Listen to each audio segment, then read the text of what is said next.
Hello, everyone. So, I hope all of you are doing great. Today, we are making this video, this session, this podcast after a break of 2 weeks. I was a bit occupied with work and travel, and in the last few days, or I should say last week, there was an important announcement, probably one of the most important announcement from Atlassian ever, I guess. Atlassian has now officially announced that they are going to decommission or shut down, get rid of Jira data center. We have around 3 years. We will talk about it separately in a different video. But in this session, in this video, let us just focus on the usual Atlassian updates, uh, especially from the last couple of weeks. So the first update I have for you is about Trello. Now we all know that Atlassian has been doing a lot of stuff on Trello in the last few months. There is always I've seen there is always some update related to Trello, which is good. Trello is a decent tool, and it is actually very popular. A lot of companies use Trello, especially non-technical people or let us say marketing team, legal team. They want to use a tool which is simple. And Trello is, of course, one such tool which is actually very simple to use. Now, I believe Atlassian is trying to add more features to Trello.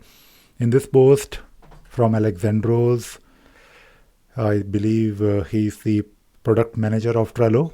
He is asking for your feedback where the idea is to add some bulk actions and maybe add AI time blocking. I don't know much about how these features will work, but I believe there is a way to provide your feedback. You can sign up using this link, and you can then talk to Alexandros. Especially if you're using Trello, I think it is good. And I think this is what product managers try to do. It is their job. They want to get feedback from users. So in case you're using Trello in your organization for your team, I think this is a wonderful opportunity to get in touch with the product manager. So I thought I'll probably share this. It is in a way an update, but I think it is always good to know that Atlassian is not ignoring this tool called Trello, which they acquired few years back. The next update is again a bit similar to providing feedback. Now, if you are thinking of using Rovo agent, maybe you are already using Rovo agent, or maybe you're doing some automation with Jira or the other Atlassian tools, then you can actually give your feedback. Maybe you have some ideas, maybe you want to share your use cases, maybe you want to maybe just showcase whatever you have built. So I think this another post from Nikhil, who I believe is a senior product manager. I think you can talk to him, you can book time on his calendar, and then just share whatever you have built or whatever you want to build, whatever you have any feedback. Like, I'm sure you have any feedback. You must have some feedback, right? We use in our company Forge. We have been exploring the capabilities of Forge. We have actually built whatever, like, if not each and everything, but we have tried most of the capabilities or modules that are there in Forge, especially because we want to support our clients. So we look at Forge as a way to automate, fill in gaps. It is like doing things on Jira Data Center using a script runner, which is of course no longer. It will not be there anymore, unfortunately. I'm a bit sad, but when it comes to the future, we all know Forge is the future. Forge is the recommended way, right? And if you have been using it, or if you want to use it, if you have done something, I think talk to this person, the senior product manager. I believe this will be interesting. I will try.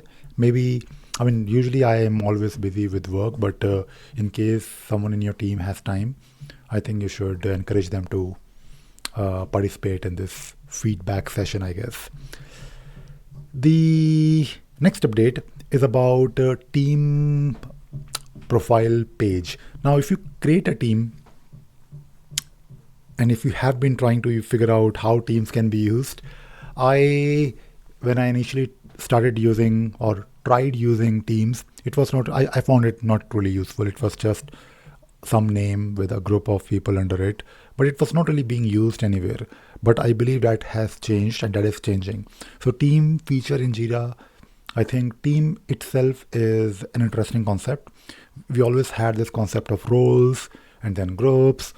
And even right now, when you talk about roles, in a way, you are building your own team within a project, right? Now, the concept of project, I know, will change because projects will be called as spaces.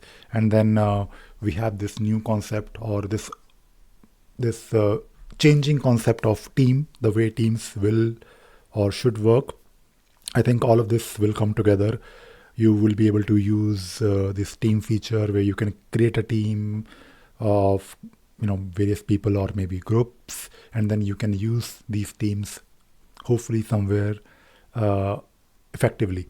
Now the thing is, when you have a team feature, you can also create some links, help links, like some links to your documentation. I think that is all changing. So the help link section, I believe, will go away, and it will basically be under the team links section. And I logged into my team, like one of my team, and I see this team links, which is fine. I think it is just one place where you can manage your teams and links. So I thought I'll probably share this. It may seem like a small update, but you never really know how these things can be used or will be used in your usage of Jira. The other change that I wanted to talk about is about the pipelines. Now, this change is about the removal of promote action from the deployment dashboard. So this, I believe, will be removed from your deployment dashboard, but it will still be there when you go to your specific pipeline. So I believe the idea here is to make this a bit more, this deployment or this promote action feature a bit more granular. So again, just a small update when it comes to Bitbucket pipelines. And talking about the upcoming event, I normally try to cover events in the UK, Europe, and also in India, especially the Delhi NCR region. So this update is about this in-person event, which is happening in Delhi, Gurugram. I believe this. Okay, so what is the venue? Let me take a look at the venue. So the venue is somewhere in Gurugram. So I've never been there, but I did attend. Oh, so this is Nagaro's office, I guess. I've never been to their office. And I was in India. I was in Delhi last month, and I met Abhishek. No, I think I've met. Yeah, I remember meeting Abhishek. Not this time, but in the past. And of course, we all know Sajid. So this event is about product management from idea to impact. So I think you should attend. You never really know things that you might learn or end up learning, or you will get some ideas, and of course you will meet people. And best thing about the events in Delhi NCR region is that you have good food, always good food. So that is also another motivation to attend. So I thought I'll probably share this. So it is happening on 27th, which is, I believe, Saturday. I believe it should be Saturday, like 2 weeks from now. All right. So the next update is about this video which I made, and then we also wrote a blog post. So we try to, whenever we make a video, we also try to write a blog about it, because some people just prefer reading posts. So we made this video where we talked about Forge development and learning Node.js, because Node.js is the main thing that you need to learn, like the main technology. If you are trying to start your career, I think now we know that there is no Jira data, there will be no Jira data center. So I don't really think there is any point in learning Groovy scripting or scriptner for Jira. I know we have scriptner for Jira on Jira Cloud, but it is not the same. It is just using REST API. So I think it is just better to use Forge. And if you're using Forge, then you need to use Node.js. So the technology is, of course, Node.js and React. I'm saying React because when you build something with Forge, usually you need to you will end up creating your own UI. And if you know React, then it is always great, because you can make modern web applications using really nice applications using React. Just to give you some simple examples, maybe you want to create a pop-up to do something, or maybe you want to create a table of issues, maybe you want to create some kind of table with hierarchy of initiatives or epics or stories and subtasks. So all of these things are actually possible and very easy to do when you know something like React. So Node.js definitely, and then of course React. So basically, if you want to get into Forge app development, so start learning Node.js, maybe do some online courses, maybe build something, maybe get your hands dirty, and that is how you're going to automate or work on automations or create automations in future. Of course, using Forge, you can build apps. You basically end up building an app, but you don't really have to always publish your apps. You can always build your apps that you may want to just keep private for your client or maybe for your organization. So in this post, we just elaborated a bit more on these things. All right, the next update is basically the video of the week. Recently, I made this video when I was in Delhi. I was in this park. This park is actually the same park where I used to play when I used to go when I was a kid.